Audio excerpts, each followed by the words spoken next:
먼저 유가증권 시장입니다. 오늘 코스피 지수는 계속해서 변동성 제한되는 박스권 내 흐름이었습니다. 변동폭이 15포인트 정도밖에 되지가 않았고요. 오늘 시초가 2026포인트에서 출발을 했습니다. 현재 예상치 계율 지수 확인하겠습니다. 강보합권이네요. 전거래보다 0.42% 상승 2028.23포인트 부근에서 마감 예상되고 있습니다. 지금 2030포인트 정도의 5일 이동평균선이 있는데요. 오늘 종가 기준으로 이 5일선을 회복할 수 있을지도 함께 눈여겨보시면 좋을 것 같습니다. 3거래일 만에 반등은 어느 정도 기정사실화되고 있습니다. 이어서 코스닥으로 넘어가겠습니다. 코스닥도 마찬가지로 3거래일 만에 빨간불 켰고요. 특히나 오늘장 탄력도 상당히 좀 좋았습니다. 현재 1포인트 가깝게 상승하는 흐름 보여주고 있는데요. 전거래일 대비 0.93% 상승입니다. 646.09포인트 지나가고 있습니다. 코스닥은 이대로 마감이면은 5일 이동평균선 위로 다시금 올라가는 흐름입니다. 종목별로 보겠습니다. 허 위원님. 네, IT 먼저 보겠습니다. 삼성전자 오늘 오름세입니다. 소폭이지만 상승으로 돌아서 있고요. 또 하이닉스는 좀 밀려나면서 3일 연속으로 좀 밀려납니다. 0.6% 하락권입니다. LG 계열사는 LG 이노텍, LG전자는 강하지만 또 LG 디스플레이는 2%가량 밀려서 마감될 것 같습니다. 그리고 제일모직이 오늘 좋은데요. 2.7% 15만 1,500원 선까지 와 있습니다. 자, 업종별로는 자동차 쪽이랑 은행 쪽, 철강주, 또 정유조 일부 제외하고는 대부분 다 지금 오르고 있는데요.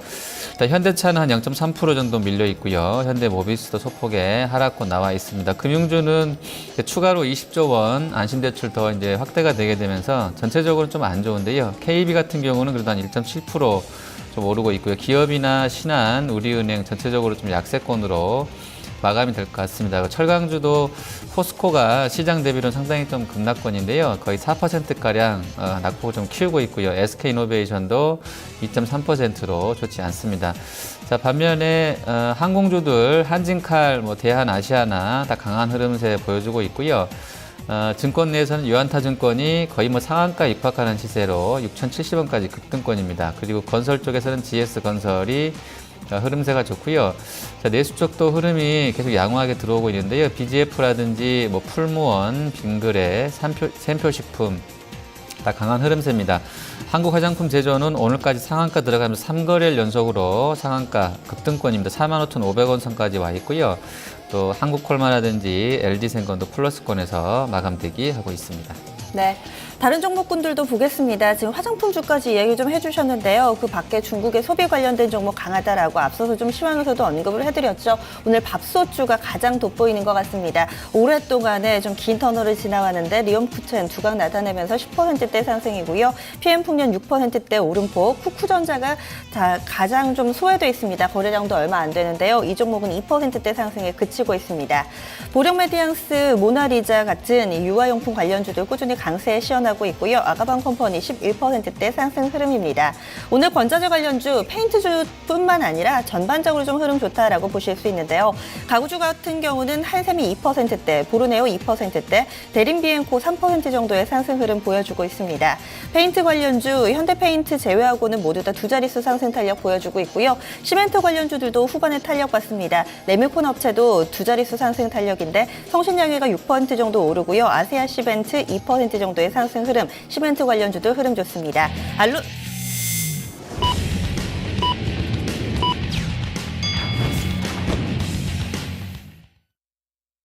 3월 30일 월요일 국내 증시 마감했습니다. 이번 주 첫 번째 거래일 무난하게 순항하는 흐름 보여줬고요. 특히나 오른 종목이 많았기 때문에 이런 흐름을 잘 즐기고 누린 분들이 많지 않으셨을까라는 생각을 갖게 하는 하루였습니다. 현재 원달러 환율 동향부터 체크를 하겠습니다. 원달러 환율 지난주 금요일에는요. 소폭 하락으로 마무리가 됐었죠. 하루 만에 다시금 상승으로 전환입니다. 하지만 탄력이 크지는 않았는데요. 1원 60전 상승 1,104원 90전에 거래 마쳤습니다. 오전장에 플러스 마이너스 왔다 갔다 하다가 결국에는 보합권 부근에서 거래 마치는 모습이었습니다. 국내 증시 특징 정리해보겠습니다. 허 의원님 어떻게 보셨나요?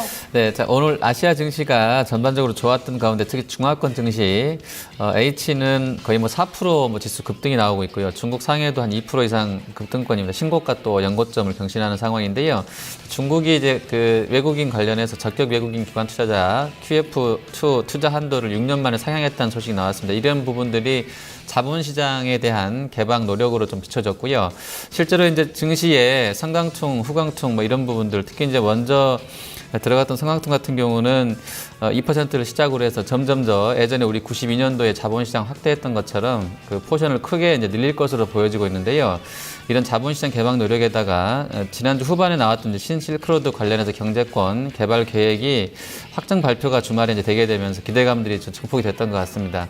중국 증시 상당히 좀 좋았던 상황이고 우리도 사실상 따져본다 그러면요. 이쪽 테마군으로 상당히 특히 중국 소비군 관련해서는 시세가 좀 확산되면서 종목별 장세가 좀 오늘까지도 이어졌다라고 볼 수 있을 것 같고요. 지금 상승 종목 수가 거의 한 60%로 압도적으로 좀 많은 상황이기 때문에 오늘 상당히 체감 지수가 좋은 날 아니었나 이렇게 판단하고 있습니다. 네, 맞습니다. 앞서서 힌트를 주신 것과 마찬가지로 아시아 증시 전반적인 흐름이 좀 좋았습니다. 중국에서 좀 큰 훈풍을 가져오는 모습.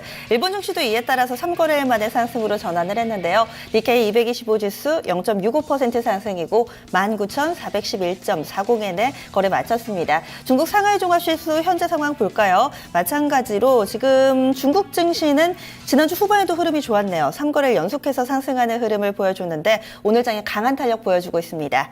상하이 종합지수 2.16% 오르면서 3,770.96포인트 지나가고 있습니다. 국내 증시 상황 정리해 보겠습니다. 시황센터로 가보시죠.